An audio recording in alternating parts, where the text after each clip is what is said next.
Hey guys, what's up? It's Danielle. So welcome back to my channel. For today's video, I thought I would share with you my recipe organization.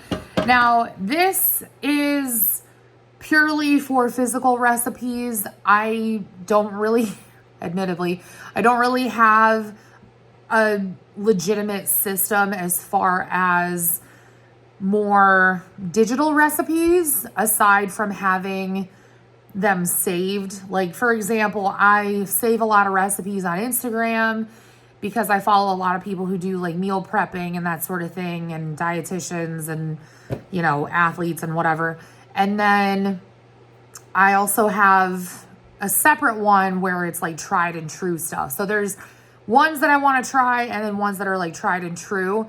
So I guess that's kind of how I have my physical recipes split out, because my tried and true recipes I keep in here, and then the ones that I want to try out or that, you know, they're in a cookbook are just displayed here in my dining room. So without further ado, let's get into it. All right, don't mind the sound of the blower fan, but we are in my dining room, and these shelves were already here when I moved in. They're not technically built-ins. I don't know. They're definitely wood, and they sit in these little metal brackets.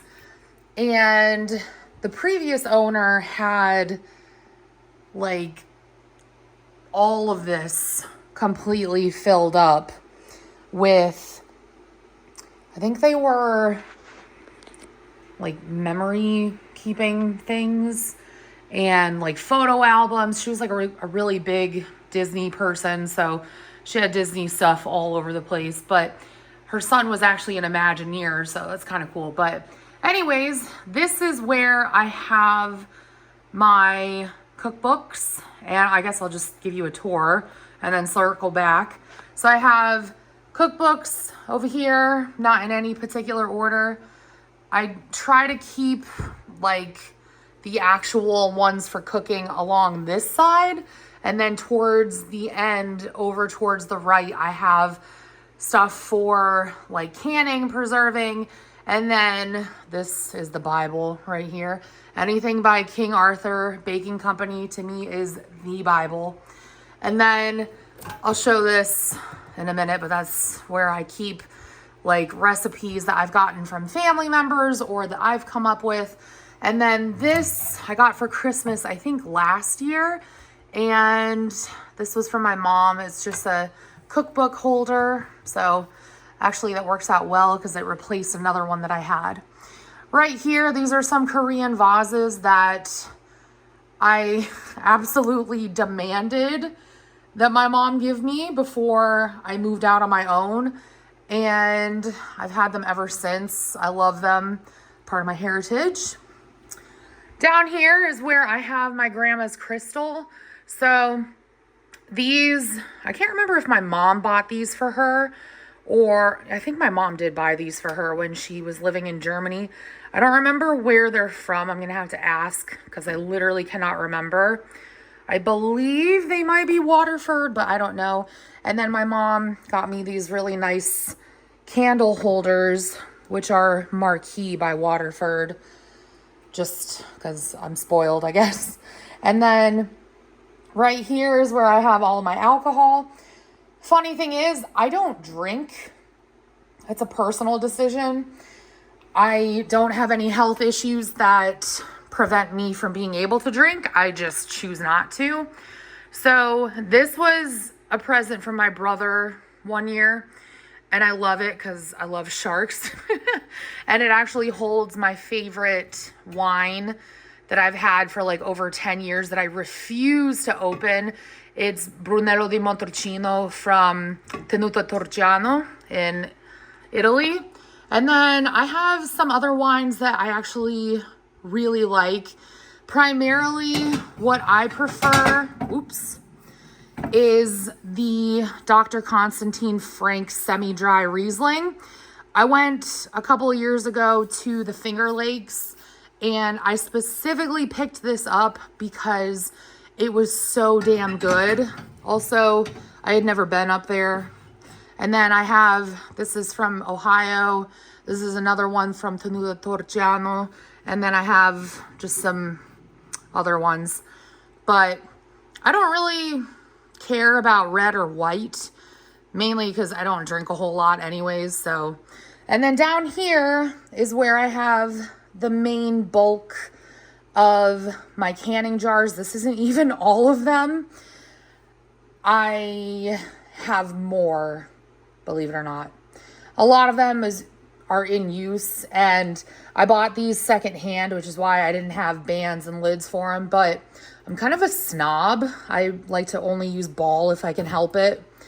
And then I have some, I believe they're the Fido Rocco Bormioli jars in the back that I use for housing food and whatever else. But anyways, up here, I'll kind of show you the cookbooks that I do have. Used to be really big into Pioneer Woman, so I have at least 2 of her cookbooks, and I really liked the recipes, which is why I bought them. Tend to be kind of picky when it comes to recipes. Admittedly, I do not like seafood, so yeah. But I literally sat in Barnes & Noble for a couple hours looking at these over the course of a couple weeks. This I have because I have a weird obsession with Little House on the Prairie. This Mochi's real Korean cooking. So, funny thing is that my mom taught me how to make Korean food, but there's like no measurements. And that's difficult when you're just learning. So I needed to have this for measurements. And then obviously, you know what that's for. And then, like I said before, this is probably what I pull from the most. So now I'm going to take you guys through my recipes and how I have them organized. This is, I don't know if they still carry this, but this is a recipe organizer from Hearth and Hand by Magnolia from Target. Got it a couple years ago. So I'll show you guys really quickly and then we'll go through it. I have note cards in here and they all tend to fall down, so I'll just show you. All right, so I don't have anything in alphabetical order. The case, whatever you want to call this thing, container, it did come with these like dividers, which is nice. So that was really helpful. And then I just kind of had to incorporate some of my own. So I have sauces, seasonings, like I like to make my own taco seasoning. Then there's entrees, bread, drinks, which I don't use for alcoholic drinks. I just use it for stuff like hot chocolate. Appetizers, soups, sides, desserts. Then breakfast, miscellaneous, which has like the WHOORS hydration solution that I make all the time. And then I have blank ones just hanging out in the back. But what's really nice about this is I have everything written out, and what I do is I take like one of the, recipe cards and a magnet that I have, and then I will stick it to my microwave, which is right above my stovetop. And then that way, if I'm making something that's kind of involved, like for example, my sugar cookies are really, really complex, and I'll kind of show you. So my favorite sugar cookie recipe is by Aniela, and I follow her on Instagram. She is amazing. But look at this. It takes up 3 different note cards, and that's front to back. So, and in a case like this, it's really nice to be able to just put one on the microwave, have it in a central location, and then I can just start pulling whatever ingredients I need. And this has a lot of steps to it, but it's 100% worth it. So anyways, I just thought I would share this with you guys. I know a lot of people are big fans of only having digital recipes, and I do have those, but I reserve recipes in here for things that are like tried and true, like my pasta sauce, you know, my brother's pizza sauce, and, you know, cookie recipes that I've tested out with not only my friends, but also my family members and coworkers.